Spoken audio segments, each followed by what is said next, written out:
From the news desk of Diamond 88.7 FM Ilorin, this is News in the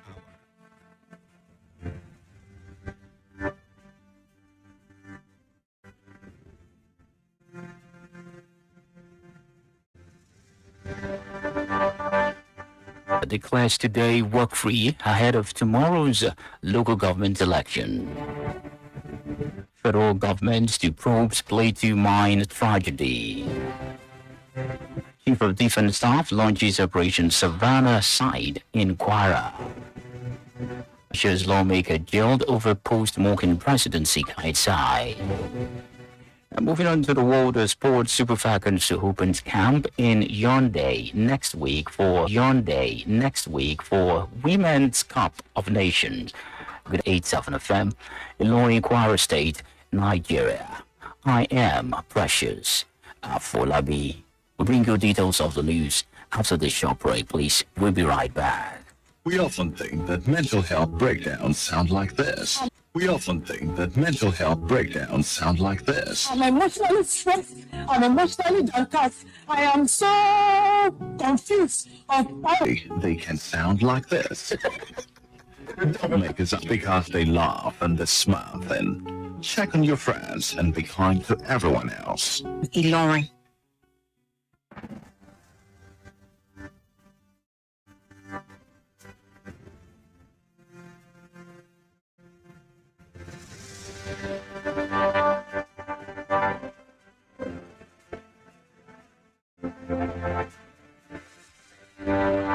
It's glad to know you're still there, and welcome back to the news in detail. Ahead of tomorrow's area council election in the Federal Capital Territory FCT, the FCT Minister Nyesom Wike has declared today a work-free day and announced these in a restrictions of movement from 8 p.m. on Friday to 6 p.m. on Saturday. Wike made the announcement in a special broadcast on the national televisions and radio stations, urging residents of the FCT to come out en masse to vote for candidates of their choice. He urged the electorate to respect the election's rules, respect each other, and respect the outcome of the election. Wike appreciate President Bola Ahmed Tinubu for signing in the Electoral Act Amendment Bill 2026 into law. The Inspector General of Police, IGP Kayode Egbetokun, has ordered the redeployment of divisional police officers, DPOs, across the Federal Capital Territory FCT ahead of Saturday's area council election. FCT Commissioner of Police SP Mila Dantawaye, who disclosed these, confirmed that the deployment has been carried out. Dantawaye said the proactive measure as part of the comprehensive security arrangement aimed at strengthening operational effectiveness and uphold the highest standard of professionalism before, during, and after the FCT Area Council election. The Inspector General of Police charged the affected divisional police officers to discharge their duties with utmost professionalism, impartiality, and dedication. The federal government has commenced a thorough investigation into the mining tragedy in Zurak community of Wase local government area of Plateau State, where at least 37 miners were confirmed dead and 25 others hospitalized. The Minister of Solid Minerals Development, Dele Alake, presented by the Permanent Secretary Farouk Oyabo, led the federal government's delegations to the site. The team also included the Director of Mine Compliance, the Director of Inspectorate, and the Director of Environmental Compliance Special Duties, as well as other Plateau State government representatives. Speaking after arriving at the affected site, the minister conveyed condolences to the bereaved families, describing the incident as a devastating. The Armed Forces of Nigeria has launched Operation Savannah Shield to dismantle terrorist network and kidnapping syndicate in Kwara and neighboring Niger State. The Chief of Defense Staff, Olufemi Oluyede, operationalized the Joint Task Force at the 22 Brigade Sobi military cantonment in Lorry. Earlier, they described the missions as a deliberate offensive to deny the criminal freedom of actions, warning that forested enclaves and ungoverned spaces exploited by terrorists would no longer serve as safe havens. The defense chief also stressed enhanced interagency collaborations and also urged community leaders and residents to provide credible intelligence, noting that security remains a shared responsibility. Moving on, the Nigerian Southern Senators Forum has announced the passing of its General Secretary, Senator Mpiki Barinanda, as represented Rivers Southeast Senatorial District in the current Senate of the Federal Republic of Nigeria.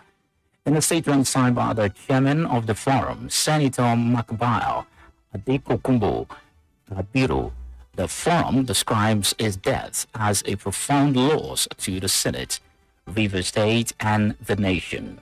Senator Mbigi was remembered as a committed and patriotic lawmaker who served with dedication to humanity and integrity.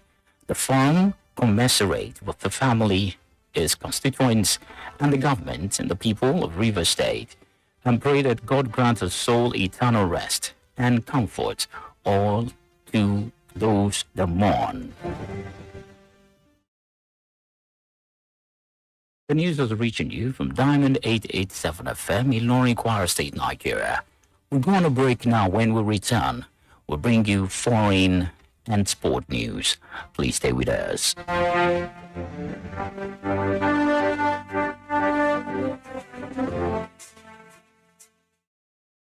Follow us on social media, Facebook, Twitter, and Instagram at Diamond 887 FM. Diamond FM, shining supreme.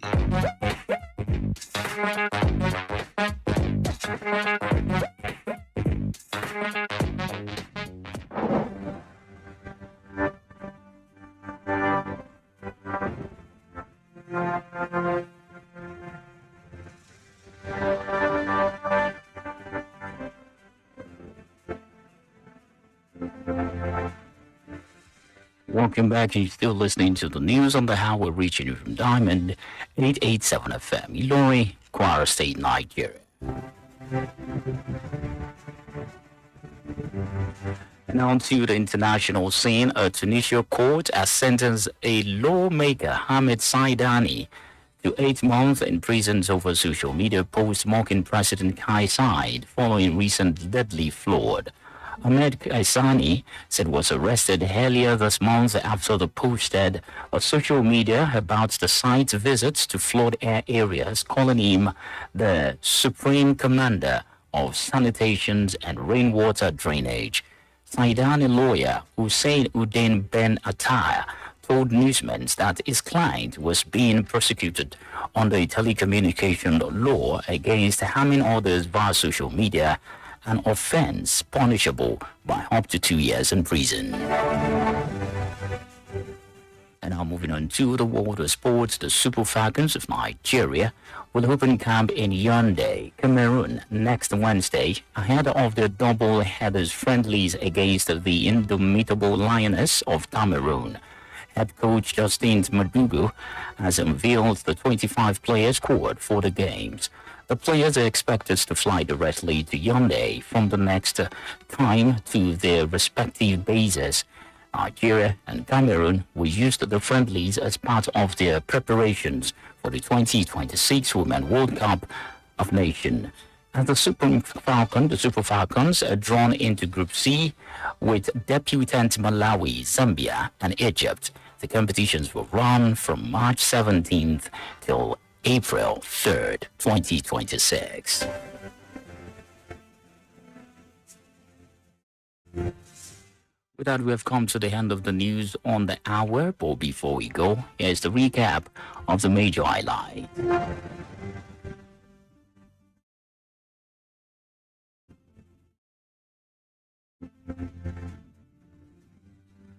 You heard that the FCT minister declares today walk free ahead of tomorrow's local government election. You heard federal governments to probe Plateau's mines tragedy. Chief of Defense Staff launches Operation Savannah Shield in Kwara. And on the foreign scene, you heard Tunisia lawmakers jailed over post mocking President Kais Saied. Lastly, from the world of sports, you heard Super Falcons to open in Yaoundé next week for Women's Cup of Nations.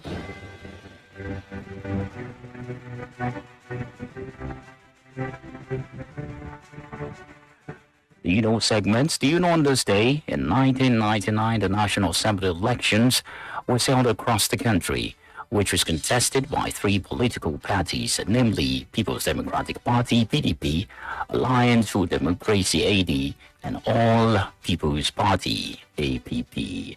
Now you know. For more information or happenings around you, kindly contact Diamond FM Newsroom on this number 0916 062 7526.